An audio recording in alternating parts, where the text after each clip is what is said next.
हम ब्राह्मण बनिया की राजनीति कहा करते थे, अपर कास्ट की पॉलिटिक्स करते थे। आज अपने बल पर केंद्र के अंदर सरकार है, प्रधानमंत्री एक पिछड़ा है, राष्ट्रपति एक दलित है। तो क्यों ना यह माना जाए कि अगर इधर दलित और पिछड़ों की राजनीति में बदलाव हुआ है या बदलाव या डाइल्यूशन दिखाई पड़ रहा है, तो जो बिटरनेस हिंदुत्व की राजनीति में थी इन जातियों को प्रति लेकर, उसमें भी तो बुनियादी तौर पर बदलाव आ रहा है। तो अगर ये बदल रहे हैं तो वो भी बदल रहे हैं। ये भी उस तरीके के हिंदुत्व पॉलिटिक्स नहीं जिस तरीके से उनका दलित पॉलिटिक्स या पिछड़ा सामाजिक न्याय की पॉलिटिक्स थी। मैं अगर गलत कह रहा हूं तो आप मुझे टोकिएगा और आप मेरे सवाल का जवाब दीजिए। बदलाव तो है निश्चित तौर पर कि नेतृत्व जो है वो नरेंद्र मोदी के हाथों में है, राष्ट्रपति दलित हैं, ठीक है, और अभी 27 मंत्री उन्होंने बनाए हैं और उसका बढ़ चढ़ करके प्रचार भी किया गया है। उत्तर प्रदेश में भी बहुत सारा प्रचार है उसका। लेकिन मैं समझता हूं कि जो आप कह रहे हैं ना कि बीएसपी की आप बात कर रहे हैं कि सामाजिक आंदोलन कमजोर हुए हैं तो बीएसपी कमजोर हुई है, लेकिन हिंदुत्व की राजनीति के साथ एक चीज महत्वपूर्ण है कि उन्होंने दलित और पिछड़ों को अपने साथ जोड़ा तो है, लेकिन आइडियोलॉजी से समझौता नहीं किया है। वो जो उनकी हिंदुत्व की जो अपनी पिच है, वो उनके स्वामी प्रसाद मौर्य हो या उसमें राष्ट्रपति से लेकर के कोई भी हो, आपको भाषा वही बोलनी होगी। और जरा भी आप गड़बड़ करते हैं तो फिर उदित राज हो जाएंगे, माने अगली बार फिर आप पार्टी के लायक नहीं हो। तो आपको उसी पिच पर रहना होगा। वो सतीश मिश्रा की तरह नहीं हो सकता है कि सतीश मिश्रा कब से इस पार्टी में बने हुए हैं और सतीश मिश्रा के साथ जितने लोग थे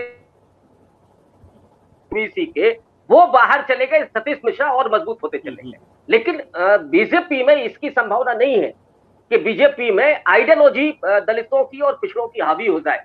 आप देखिए लेटरल एंट्री के द्वारा तमाम नियुक्तियां हो गई, आरक्षण को लगभग डाइल्यूट कर दिया गया। नीट के लिए कितने व्यापक स्तर पर वो सोशल मीडिया पर आंदोलन खड़ा हुआ था और मुझे लगता है कि इंटेलिजेंस को उसकी जानकारी हो गई थी कि उत्तर प्रदेश में एक बड़ा आंदोलन खड़ा होने वाला था। ये बात मैं इसलिए कह रहा हूं कि आप जो आशंका जाहिर कर रहे हैं कि अब सामाजिक आंदोलन नहीं बचे, लेकिन अभी होने वाला था जिसकी खबर थी, मुझे लगता है कि उसके बाद उसको पलट दिया गया। तो ये चीजें वहां नहीं है। वहां आपकी आइडियोलॉजी वही है जो हिंदुत्व की राह पर आपको चलना है। वहां जय श्री राम बोलना ही बोलना है। वहां का जो एजेंडा है वो चाहे सवर्णों के हित के फैसले हो, मसलन आरक्षण को खात्मे का मामला हो, तो आपको धीरे धीरे आपको उस रास्ते पर चलना ही है। मंदिर की राजनीति पर आप सवाल नहीं खड़े कर सकते। बट मैं रविकांत जी, मेरा एक बुनियादी सवाल है, फिर उसके बाद मैं विनोद जी के पास जाऊंगा। मेरा बुनियादी सवाल इस बात को लेकर यह है कि पूरी की पूरी लड़ाई तो सोशल पॉलिटिकल एम्पावरमेंट की थी ना। अगर बाबा साहब जो कहते थे इक्वालिटी लिबर्टी फ्रेटर्निटी, अगर समाज में उनको बराबरी का दर्जा मिल जाए, अगर उनको मंत्री परिषद मिल जाए, अगर उनको कैबिनेट में बराबर का दर्जा मिल रहा है, अगर रामनाथ कोविंद जी को राष्ट्रपति बनाया जा रहा है, उनके सामने सारे लोग अगर नतमस्तक है, उनका सम्मान करते हैं, तो फिर दलित का आंदोलन भी तो अपने एक सीमा तक जाकर उसने अपने अभीष्ट को पा लिया। तो मेरा सवाल इस बात को लेकर यह है कि अगर आज 27 पिछड़ों को मोदी की कैबिनेट में रखना पड़ रहा है, खुद एक पिछड़े को प्रधानमंत्री बनाना पड़ रहा है, एक राष्ट्रपति को दलित के पद पर सुशोभित करना पड़ रहा है, तो हिंदुत्व की राजनीति भी तो इनको एम्पावर कर रही है ना।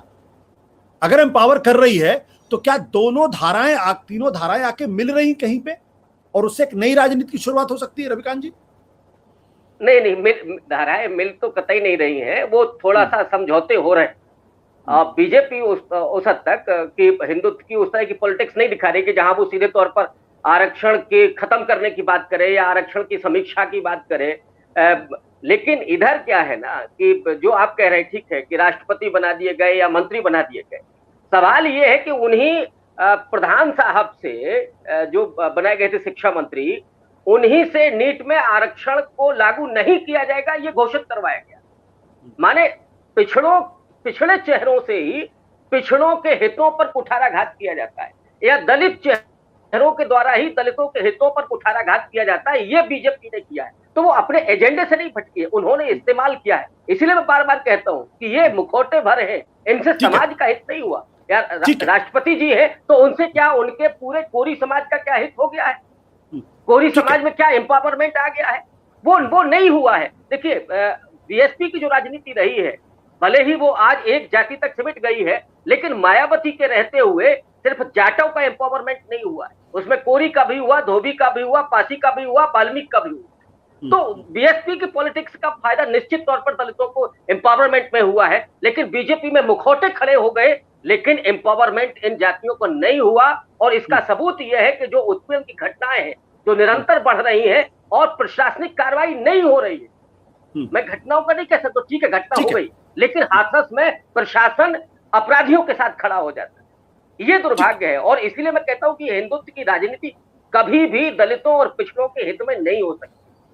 ठीक है विनोद जी, जो बात रविकांत जी कह रहे हैं कि आप उससे सहमत, उसमें मैं एक चीज और जोड़ना चाहूंगा कि बड़ी दिलचस्प बातें हुई है पिछले 20-22 सालों के अंतर्गत। जो सेकुलर पॉलिटिक्स कर रहे थे उनमें मनमोहन सिंह एक अल्पसंख्यक, वो प्रधानमंत्री हो जाते हैं। कलाम साहब एक अल्पसंख्यक, वो राष्ट्रपति हो जाते हैं। जो सबसे मजबूत पार्टी उन दिनों हुआ करती थी उसकी अध्यक्षा एक क्रिश्चियन सोनिया गांधी हो जाती है।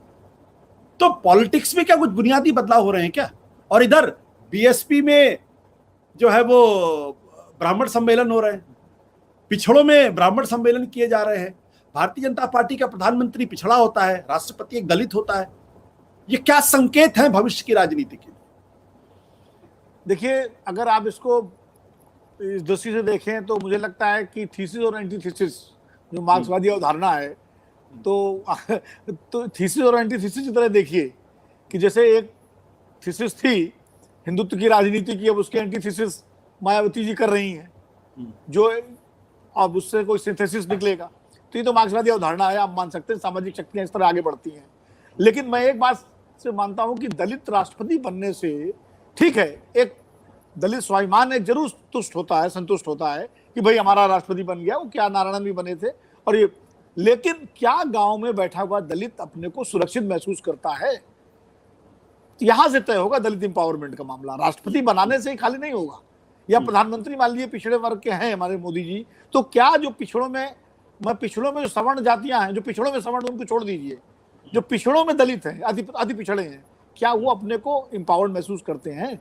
क्या आज भी घोड़ी पर चढ़ने पर अगर गुजरात में या राजस्थान में या हरियाणा में या उत्तर प्रदेश के किसी गांव में अगर दलितों को का उत्पीड़न हो, या दिल्ली में अभी नांगल की जो घटना हुई है, जो दलित बच्ची के साथ जो हुआ है, किसी बच्ची के साथ हो, गलत है, दलित हो या वो, लेकिन ये तो दलितों की बात हो रही है। तो एम्पावरमेंट की अगर आप बात जो अभी कि वो सुरक्षा का भाव जो है उत्तर प्रदेश की अगर बात करें, ये बात सही है कि मायावती जी ने चाहे वो समाजवादी पार्टी के समर्थन से सरकार बनी हो, चाहे बीजेपी के समर्थन से, लेकिन जब वो चीफ मिनिस्टर बनी है तो इतना जरूर रहा है कि एक सीमा तक दलित जातियों का एम्पावरमेंट भी हुआ, उनके अंदर सुरक्षा बोध भी हुआ। उनको ये जरूर रहा कि थाने में अगर वो जाएगा कोई दलित अपनी शिकायत देके, तो दरोगा डांट के नहीं भगाएगा, गाली देकर नहीं भगाएगा, उसकी सुनेगा जरूर। आज वो स्थिति नहीं है। वो स्थिति तभी होगी, आप बना दीजिए प्रधानमंत्री, बना दीजिए मुख्यमंत्री, बना दीजिए, लेकिन जो सवाल ये कि पीछे से नियंत्रण किसके पास है, रिमोट किसके पास है, वो किस आइडियोलॉजी के पास है। और वो आइडियोलॉजी अगर हिंदुत्व की आइडियोलॉजी है, हिंदुत्व की आइडियोलॉजी का तो ये मानना है कि साहब सब हिंदू हैं उसमें, और उसमें इसीलिए राम मंदिर का शिलान्यास भी एक दलित से करवाया गया, वो भी एक प्रतीकात्मक था, याद करिए हिंदू परिषद ने करवाया था। वो उसमें जो है आगे भी जो है जब भी कार्यक्रम होंगे तो उसमें दलित लाए जाएंगे, पिछड़े आएंगे, तो ये प्रतीकात्मक प्रयोग तो होते रहेंगे। और चूंकि दलित आंदोलन के जो नेता रहे हैं वो वैचारिक लड़ाई में पिछड़ गए हैं, या उनकी प्रायोरिटी नहीं रही, उनकी प्राथमिकता नहीं रही, वो अपनी राजनीति में। तो जो दलित नौजवान है, जो पिछड़ा नौजवान है, कई बार वो भ्रमित भी हो जाता है, उसको लगता है भाई हमारा तो प्रधानमंत्री भी बन गया, हमारा तो राष्ट्रपति बन गया, तो बीजेपी क्या बुरी है। तो फिर उसको लगता है कि ठीक है, जिन सवालों पर बीजेपी को घेरा जाता था कि इनके यहाँ जो है दलितों की कोई पूछ नहीं है, इनके यहाँ पिछड़ों की कोई पूछ नहीं है, तो तुरंत दिखा देते हैं, आप देखिए पूछ तो है, हमने मुख्यमंत्री पिछड़ा बना दिया, हमने प्रधानमंत्री बना दिया पिछड़ा, हमने दलित राष्ट्रपति बना दिया, आप कैसे कर सकते हैं, पूछ नहीं है। तो ये, लेकिन सवाल ये है, ये एहसास कराना, बिलोंगिंगनेस का एहसास, क्या दलितों पिछड़ों को ये एहसास है? उत्तर प्रदेश से पिछले 5 साल में अगर आंकड़े निकाले जाए तो पिछड़ों और दलितों की क्या स्थिति रही है, वो देखे ना। तो ये इस बात को कहने वाला, ये बीएसपी को और समाजवादी पार्टी को ये मुद्दा उठाना चाहिए। अब आप संघ बजाते घूम रहे हैं, तो ये जो असली मुद्दा उनको उठाना चाहिए, अपनी उस कोर कॉन्स्टिट्यूंसी को एड्रेस करना चाहिए कि भाई आपको दिखाया केशव प्रसाद मौर्य का चेहरा, बना दिया योगी आदित्यनाथ को। ये आपको चला गया कि नहीं चला गया? उनको दिखाना चाहिए कि कैसे दलितों को कितनी उत्पीड़न करना है। मायावती जी को पूरा चार्ट जारी करना चाहिए। तो जो दलित 2017 में चला गया था वो लौट के आएगा आपके पास, जो पिछड़ा अति पिछड़ा चला गया था। तो ना अखिलेश जी वो कर रहे हैं कि कितने पिछड़ों पर जो है फर्जी एनकाउंटर हुए या कितने, तो मुझे लगता है कहीं ना कहीं वैचारिक शून्यता या वैचारिक दिवालियापन हो गया है दलित और सामाजिक न्याय की राजनीति के नेताओं के भीतर।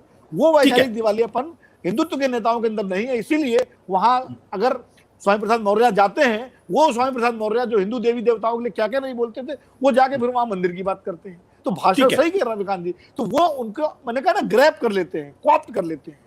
ठीक है। सत्य हिंदी का ऐप डाउनलोड करें गूगल प्ले स्टोर पर।